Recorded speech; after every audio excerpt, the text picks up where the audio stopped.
talvez a área mais profunda de conflito entre ciência e religião. Embora eu ache que isso não seja mencionado com tanta frequência, seja no método de abordagem da verdade.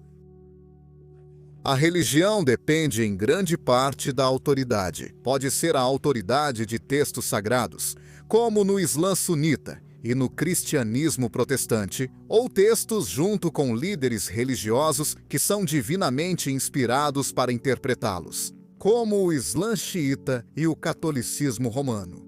Não existe nada assim no mundo científico.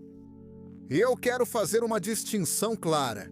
Nós temos heróis, cientistas pelos quais temos enorme respeito, mas eles não são autoridades a quem recorremos para a solução de problemas científicos.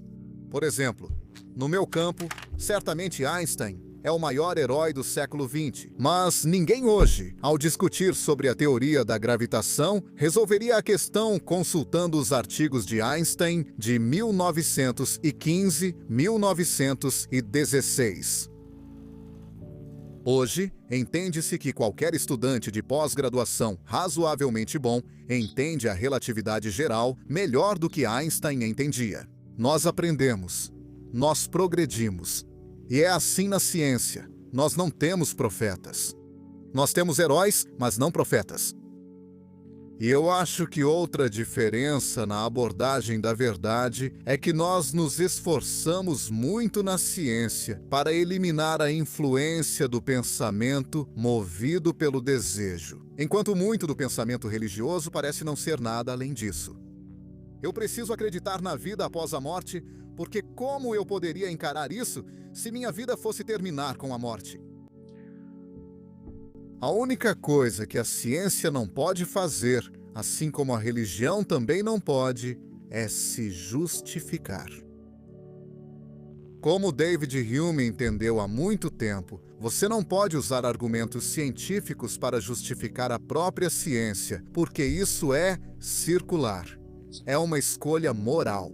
Entre os métodos de busca pela verdade da religião, a reverência à autoridade, a busca por crenças que nos façam felizes e a abordagem mais austera e autossuficiente da verdade da ciência. Para mim, a escolha moral é clara, mas é uma escolha moral e, na minha opinião, não pode ser debatida racionalmente.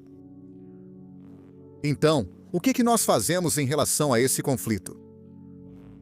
Há aqueles cujos pontos de vista sobre religião não são muito diferentes dos meus, mas que mesmo assim acham que devemos tentar amenizar o conflito, que devemos buscar um compromisso.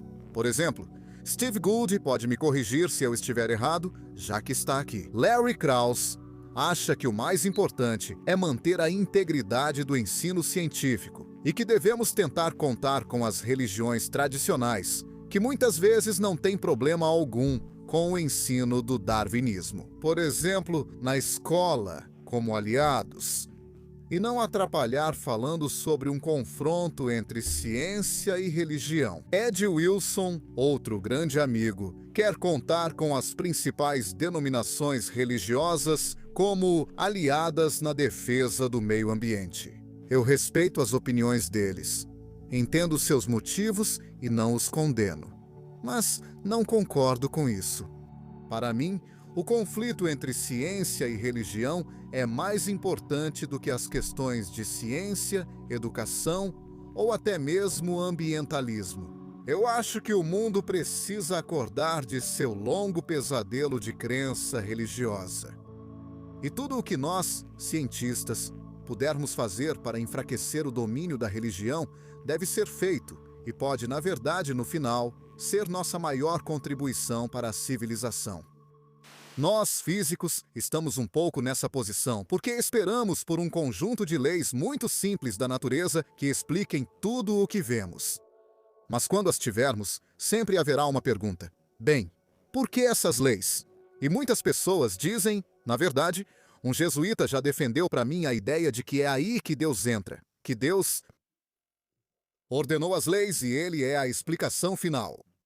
E claro, a resposta para isso é: bem, sabe, no que isso realmente ajudou?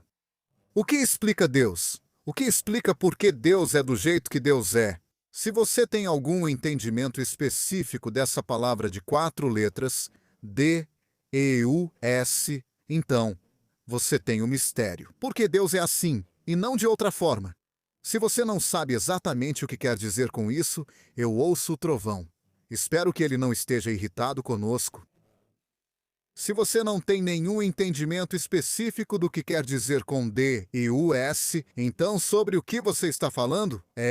Está silencioso. Então é só uma palavra vazia. Acredito que um biólogo traria outra perspectiva. Não é apenas porque Deus é assim e não de outro jeito, mas para cumprir o que ele deveria fazer, que é, por exemplo, ordenar as leis da física, perdoar pecados, ouvir orações e afins. Ele teria que ser uma entidade complexa, que é exatamente o tipo de entidade que estamos tentando explicar e que Darwin de fato explica. E então, de certa forma, a teoria darwiniana nos faz perceber que qualquer Deus digno desse nome teria que ser muito mais complicado do que um olho, um cérebro ou um coração. E, portanto, especialmente, eu adoro isso é realmente ótimo, exigindo justamente o tipo de explicação que ele alega fornecer. Eu não vejo a religião realmente inspirando um comportamento moral. Na verdade, você frequentemente ouve as pessoas dizendo: bem, essas pessoas que se explodem por algum motivo religioso no Oriente Médio, ou multidões hindus que destroem uma mesquita, ou multidões muçulmanas que matam hindus, ou que eles não são realmente religiosos, que a verdadeira religião não inclui esse tipo de comportamento. Acho que o que eles estão dizendo é que tem um senso moral que lhes permite distinguir o que é religioso do que não é religioso. Então eu acho que, por exemplo, George Bush disse que esses terroristas sequestraram uma grande religião porque as ações terroristas deles, não se encaixam na ideia que ele tem de religião. Veja, o que realmente está acontecendo ali é isso. Em vez de usar a religião para decidir o que é moral, eles estão usando o senso moral deles, que felizmente é um senso moral perfeitamente bom, razoável e esclarecido, para decidir o que é religioso. E Ah, se esse é o caso, então qual é o sentido da religião?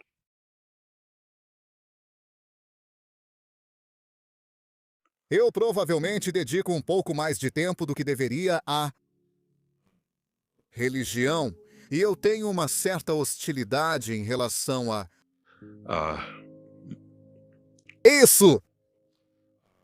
Acho que a razão mais racional para isso é o mal que vejo que ela causa. Estávamos falando sobre isso antes.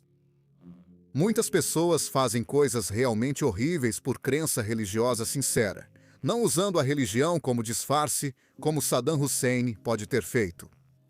Mas realmente, porque acreditam que é isso que Deus quer que elas façam. Voltando até Abraão, que esteve disposto a sacrificar Isaque porque Deus lhe disse para fazer isso. Colocar Deus acima da humanidade é algo terrível. ah, Outro motivo é porque fico ofendido com esse tipo de religiosidade afetada que está por toda parte, talvez mais nos Estados Unidos do que na Europa. E não é realmente tão prejudicial, porque não é tão intensa ou sequer tão séria. Mas só, você sabe, depois de um tempo, você se cansa de ouvir clérigos fazendo a oração de abertura em várias celebrações públicas e sente: será que já não superamos tudo isso? Precisamos mesmo ouvir isso? Mas então, talvez no fundo de tudo isso, eu não gosto de Deus. Sabe, é bobo dizer que eu não gosto de Deus porque eu não acredito em Deus. Mas no mesmo sentido em que eu não gosto de Iago, ou não gosto do Reverendo Slope, ou de qualquer outro vilão da literatura. O Deus do judaísmo, cristianismo e islamismo tradicionais me parece um personagem terrível. Ele é um Deus que está obcecado com o grau em que as pessoas o adoram e ansioso para punir com os tormentos mais terríveis aqueles que não o adoram da maneira certa. Agora, eu percebo que muitas pessoas que se dizem muçulmanas, judias ou cristãs já não acreditam mais nisso, mas esse é o Deus tradicional. E ele é uma figura terrível, Eu não gosto dele. Um, Eu tenho um amigo, ou melhor, tinha um amigo que já faleceu, Abdul Salam, um muçulmano muito devoto, que estava tentando trazer a ciência para as universidades nos estados do Golfo. E ele me contou que teve muita dificuldade porque, embora eles fossem muito receptivos à tecnologia, achavam que a ciência seria corrosiva para a fé religiosa. Eles estavam preocupados com isso. Acho que estavam certos. É corrosivo para a fé religiosa. E isso também é uma coisa boa.